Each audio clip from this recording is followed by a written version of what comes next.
Mwese mukurikirana televiziyo Isanganiro ndabaramukije nongera ndabaha ikaze murano makuru yaranze inondwi turiko turasozera nayo akabagizwe n'ingingo nkuru zikurikira.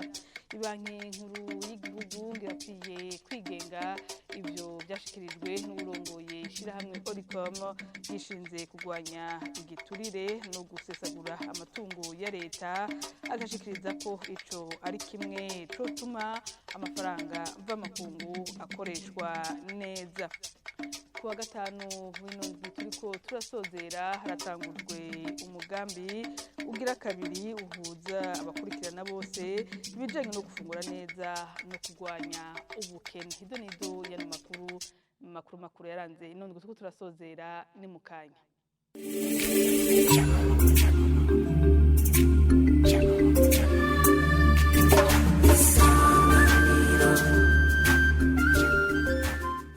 Ndasubiye kubaha ikaze murano makuru yaranze inondwi turiko turasozera. Umugambi ugira kabiri uhuza abakurikirana bose ibijanye no gufungura neza no kugwanya ubukene waratangujwe ku munsi wa gatanu n'ishiramwe mpuzamakungu gitaho uburimyi FAO ufatikanije n'ubushikanganje bw'uburimyi. Dr Celestin Sibomana umunyabanga ntayegayezwa mu rwego rw'igihugu gwitaho gufungura neza akaba yashikirije ko umugambi uzoterera biboneka mu bijanye no gufungura neza. Yarabonetse nuko ibikorwa bidakozwe n'ibisata bitandukanye nta nyishu ushobora kuronka. Habuzemo kamwe nikarahara mugarani bacu. Iyo ivyo gufungura bibonetse bategeza kumenya iyo bagafungura abene gihugu. Bagafungura indya zifise akanovera. Indya zikosoye kubijanye n'ubuzima bw'umuntu.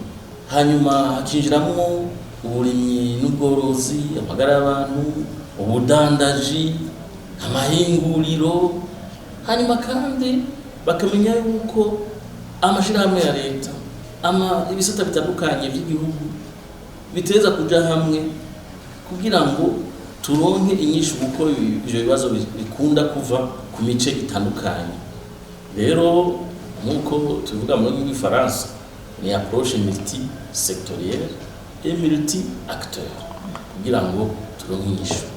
Hariho kubungabunga isi ndimo, ibijanye n'ibidukikije, ufasha bene igihugu bakaronka aho barima kandi bakakoresha ubuhinga bigishijwe bushobora kugira ico butanze bakimbura vyinshi.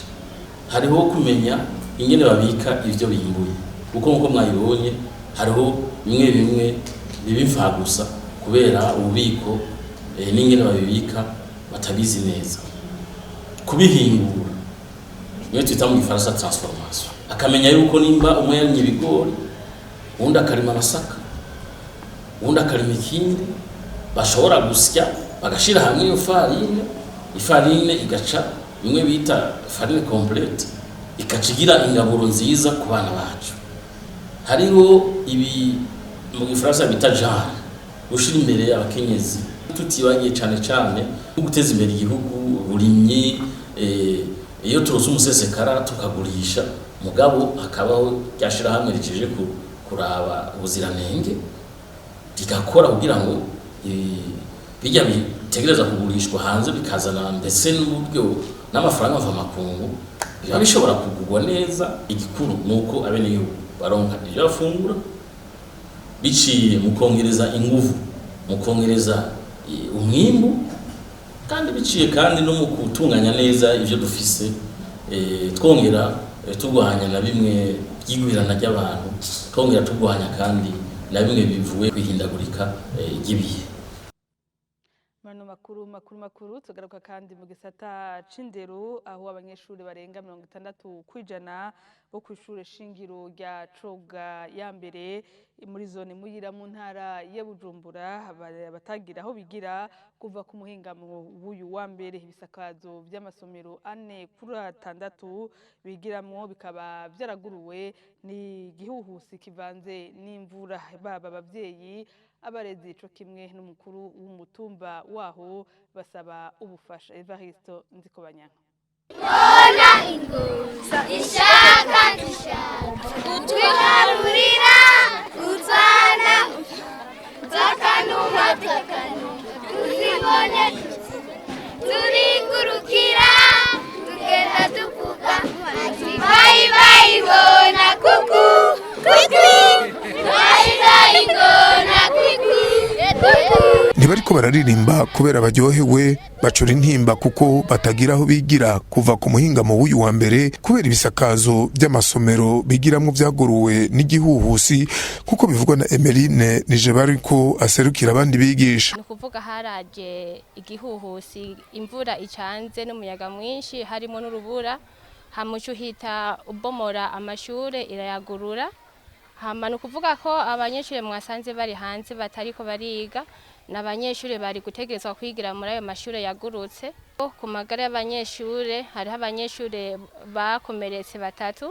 Abavyeyi barereye ku ishure shingiro rya Coga ya mbere bavuga ko abana babo batashe imbokoboko amakaye yose yacitse ubunywenywe, bagasaba abagira neza kugarukira kuri ivyo bibondo. Dusaba leta idufashe abana baronka amakaye kandi basubire ku ishure. N'abigisha barononekaye ibintu bahora bakoresha mu ishure anagahinda, bisaba ko baduterera kandi nabo ku mutumba wacu imvukira nazo nyene zize zirabe akanagahinda aturi mu ihumbi. Urazi ko umwana wamwungushe ku ishuri ntayige aho ivyigwa biragiye kandi umwaka uri kuragenda. Ishure shingiro rya Coga ya mbere ryahuye n'ivyago ryonyene ico gihuhusi ngo carashikiriye ishure shingiro rya Coga ya kabiri kuko vyemezwa na Pascal ndi mu rukundo arirongoye, agasaba ko amashure yosanurwa yose kuko ngo ashaje. Amashure yubatswe kuva muri 1984 arasubirwamwo muri 1997. Umva ko igihe ari kirekire amashuri arashaje nkuko mubibona.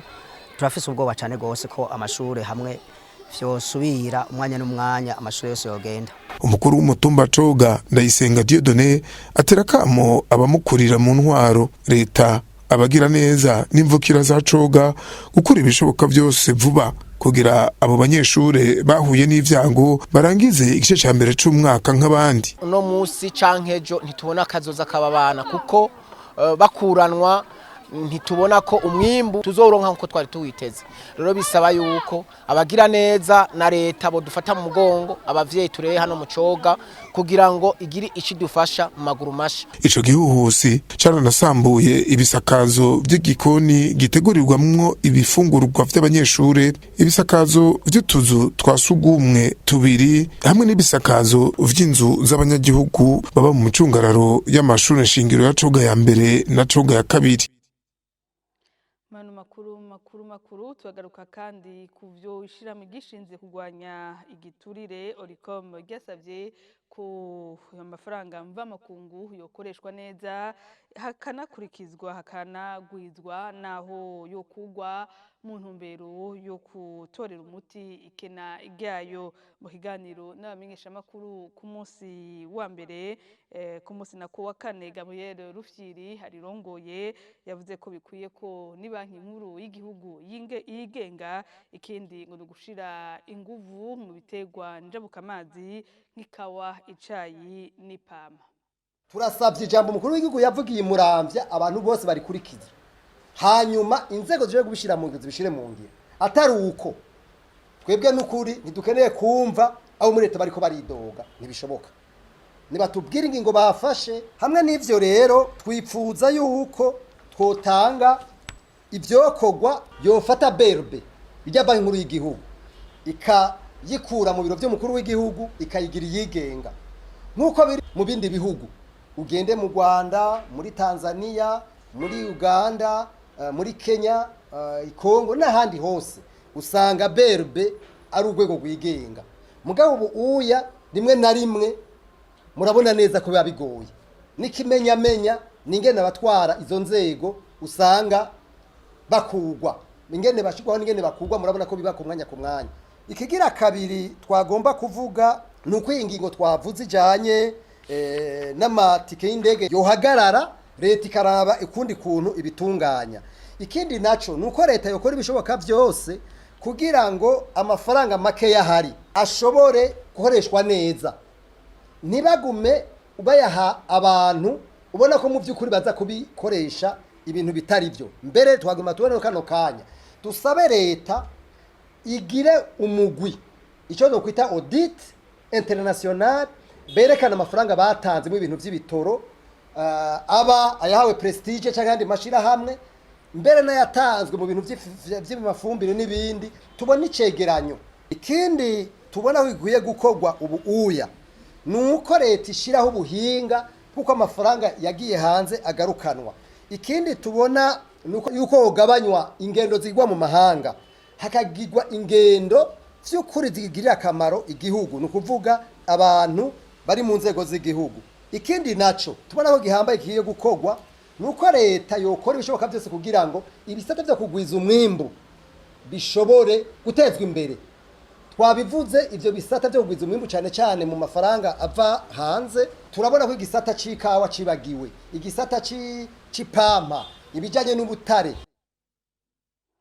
Inkuru ya nyuma ya no makuru yaranze nondwi turiko turasozera. Amakoperative yashigikiwe n'ikigega c'iterambere ry'amakomine ngo yifashe neza, ngo kiretse ayagize ikibazo c'indagurika ry'ibihe, bivugwa n'umuyobozi mukuru w'ico kigega mu ruganda rujanye no guhanahana ivyiyumviro kubijanye no gushigikira amakomine ku munsi wa mbere. Kurikire Colonel Gervais Nibizi. Mwaka wa mbere leta y'igihugu cacu yarahaye amakoperative 2011 miliyoni 10 ku koperative ingana na miliyaridi 29 yani mafaranga nega ko hejuru. Ayo rero niyo amakomine yatangiye gukoresha. Hari amakomine yateye imbere cyane muri uwo mwaka, hari n'ayandi yasubiye inyuma bivanye n'ikirere. Indeko y'ikirere nk'abantu bashize ibikorwa byabo mu burimyi barahuye n'ibibazo by'indeko y'ikirere, ivyo bari bashizemo birasubira inyuma birahomba. Abandi hari bashize ubutunzi bwabo mu bworozi, murazi ko hari kiza kigeze guca mu gihugu ibitungwa birahura n'indwara. Abo rero turiko turirimbura kuyabaye ngombwa ko leta mvyeyi mu mwaka ukurikira yasubiye kandi kubongera izindi miliyoni 10. Kuvuga ko mu myaka ibiri leta yacu yarafite gufashisha amakoperative imiliyaridi. Na usanga uburongozi bw'amakoperative utari umeze neza, ugasanga ntihaboneka mu muco, ariko rero twagiye tubagirisha amanama ku buryo araho mwumvise bagiye barahindura inzego mu ndinganizo shasha yo gutunganya igihugu. Murazi ko mu mwaka wa 2025 tuza dufise indinganizo shasha y'ubutege cyangwa y'uburongozi, aho tugiye kuva ku ntara 18 ku ntara 5, tuve ku komine 119 tuje ku makomine 42 n'imitumba. Nuko imitumba twa dufise 1911 tugiye kuja ku 344. Hose rero iyo ni intumbero ya leta. Ivyo rero tuzorabira hamwe turabe mbega uyu mutumba wacitsemo kabiri uburyo kuri ruhande cyangwa kuri ruhande. Aho rero tuzafise intumbero tuzohabwa na leta bya kugira bwa buryo burakwiye canke tuzobugabura gute iyo mitumba yabaye myinshi kugira abe n'igihugu batanga imigambi yabo bataragira ku gihe cy'umusaruro bashobore bose gushikirwa kandi uburyo bufashe nubwo amakoperative yabaye menshi. Ariko tugasaba n'amakomine kuko nk'imigambi mikuru mu guduka amakomine, ikomine niyo nyine igikorwa yo kwita maître d'ouvrage, aho mu buryo bwo kwegeza bene igihugu imigambi bagerageza bakaba hafi ibikorwa bakabigira ivyabo, n'umwe n'igihugu akabona ko ibikorwa by'ukuri ko kirakorwa ari ciwe. ni hano rero duce turangiriza no makuru yaranze inondwe turiko turasozera mwakoze mwebwe mwese mwayakurikiranye